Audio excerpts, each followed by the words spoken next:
Bien, c'est beaucoup mieux que l'épisode précédent pour sûr. On va vraiment se centrer totalement sur Adora et sur Catra alors qu'elles vont visiter ce temple des fondateurs.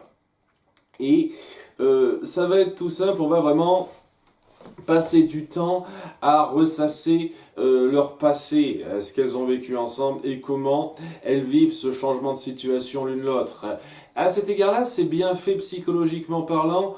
Le fait est que il y a un truc qui fait que j'arrive pas à accrocher autant que je pourrais. Peut-être que c'est dû au fait que on a traité ça à la légère les 2 tiers du temps avant, ce qui fait que ça aide pas à donner tout le poids que ça pourrait avoir à ça.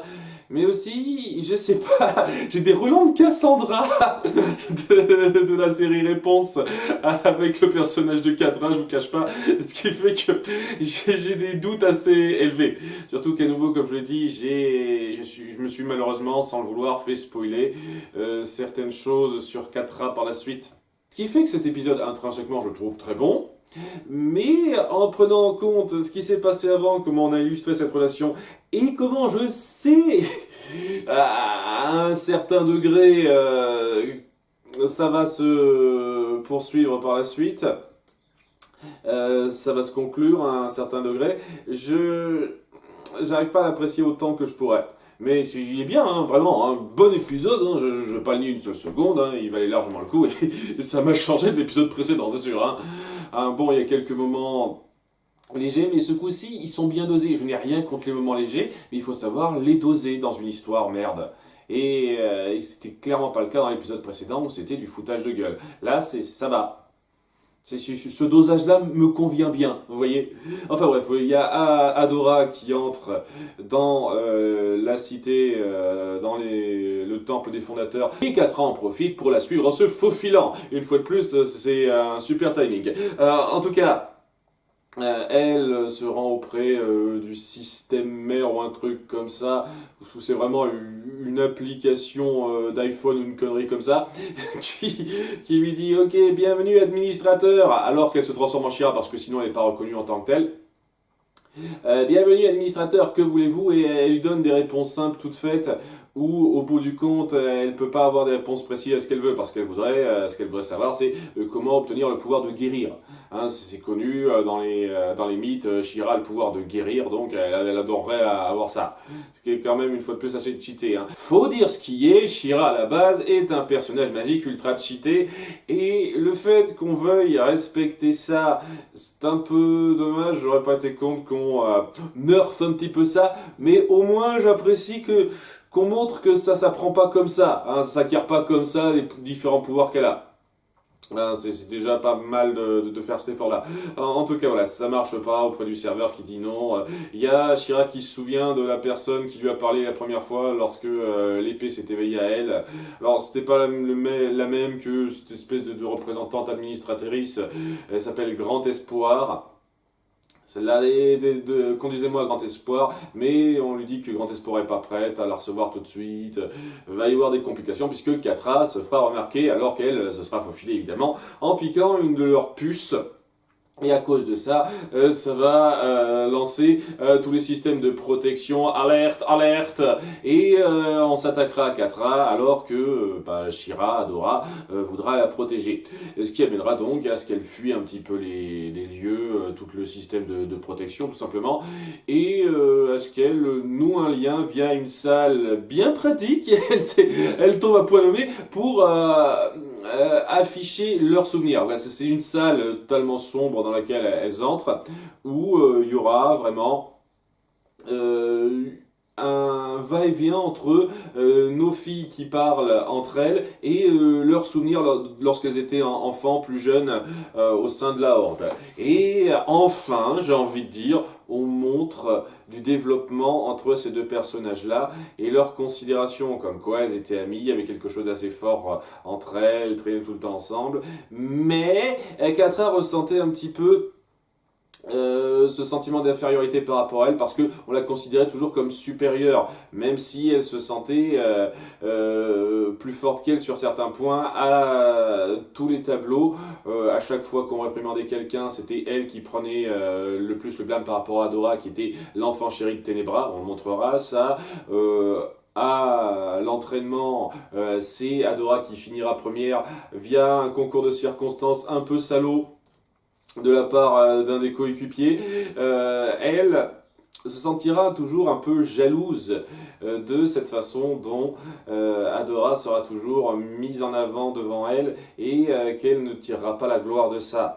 Ce qui va amener un petit peu sa décision plus tard. Il va donc y avoir par alternance nos héroïnes, enfin nos héroïnes Adora et Catra. Catra c'est pas tellement une héroïne, non, pas vraiment. Alors, nos deux amis qui discuteront un petit peu de leur situation. Au début de façon un peu légère, mais très vite, ça en viendra au questionnement et comment on se considère, comment ça se passe entre nous maintenant et surtout pourquoi. Ça fait plaisir de revenir sur le pourquoi d'il y a 2 épisodes, elle a rendu son épée à Adora, même si ses raisons sont pas superbement bien pensées. Alors au début elle essaie de la jouer sympa. Catra en disant j'avais pas laissé Ténébra te faire ces choses-là en te privant de ta mémoire, tout ça, sachant que bon, ça t'aurait bien arrangé, comme ça il aurait pu reprendre la Horde et si vous auriez été amis comme avant, comme si rien n'avait changé, donc ça t'arrangerait bien, d'autant plus que c'est pas toi qui l'as sauvé. Tu l'as pas sauvé de se faire retirer la mémoire, tu lui as juste rendu son épée à la fin, c'est tout ce que t'as fait, hein. C'est la seule chose que t'as faite, techniquement. Hein. Globalement, t'aurais pu la laisser se barrer sans qu'elle ait accès à son épée du pouvoir. Hein. Et au bout d'un moment, lorsque ça s'envenimera un petit peu donc, dans leurs souvenirs, où vraiment on montrera le ressentiment un peu profond de Catra, elle finira par dire au bout du compte, non, je m'en fous, à chaque fois tu veux te mettre en avant devant moi quand elle se fait sauver par Adora lorsqu'elle est attaquée par une araignée de sécurité. La technologie des fondateurs, on crée des araignées mécaniques.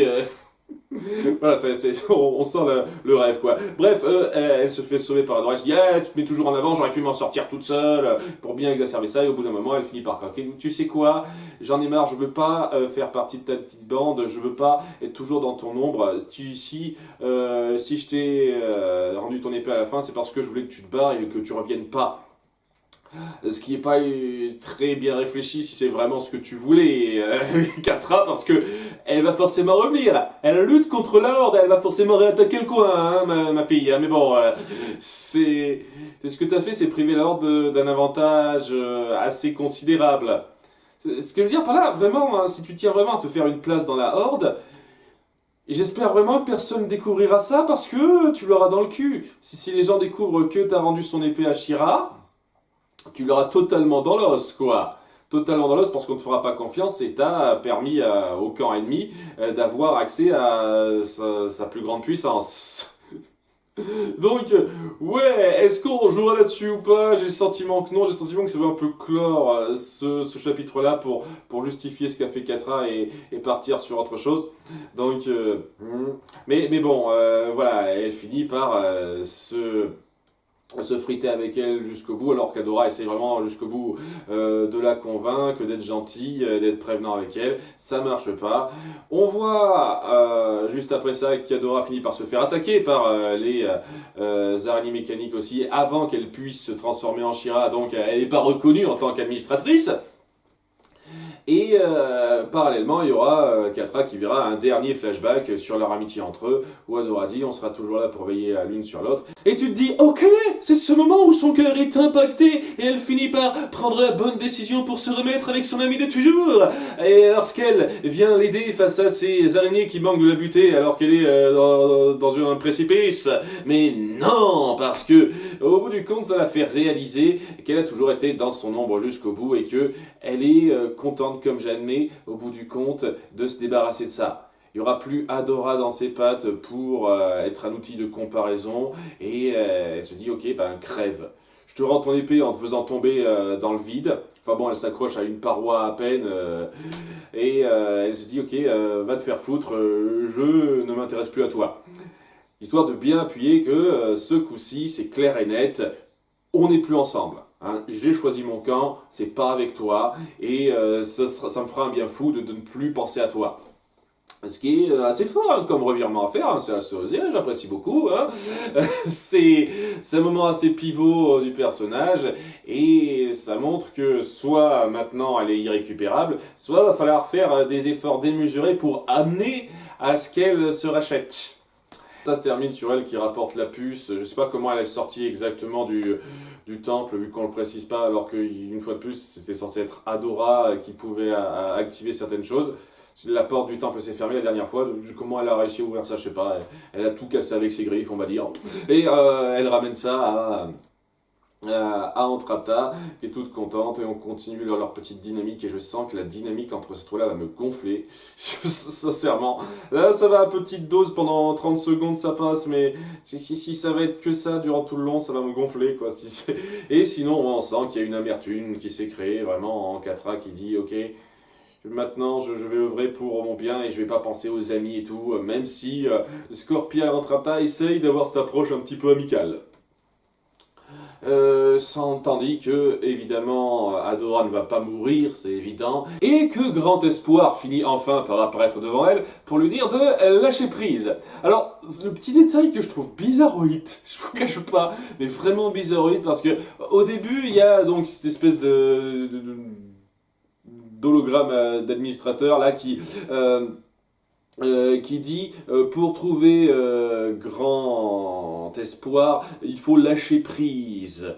Je dis ok, par rapport à quoi, par rapport à qui, et il y a grand espoir qui est par la fin pour reprendre ces mots-là, lâche prise. Et je me dis ok, c'était ça votre setup payoff? Alors à un moment donné, si elle se retrouvait dans ce gouffre avec ces circonstances très particulières qu'il était impossible de prévoir, à moins d'avoir des pouvoirs de vision du futur bullshit.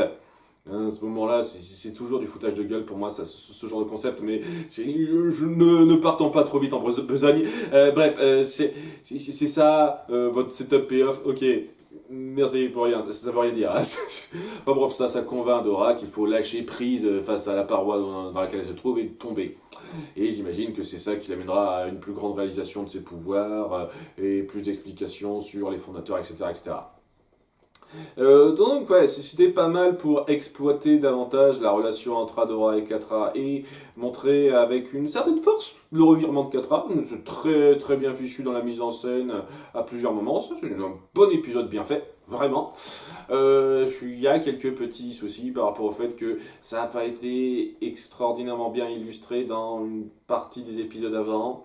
Donc j'avoue, l'impact n'est pas aussi puissant qu'il pourrait l'être pour moi à cause de ça. C'est mon préféré, celui-là où l'épisode 6 ou 7 sur Ténébra et Adora. C'est l'un ou l'autre. C'est un de ces deux épisodes-là qui est le mieux fait pour l'instant.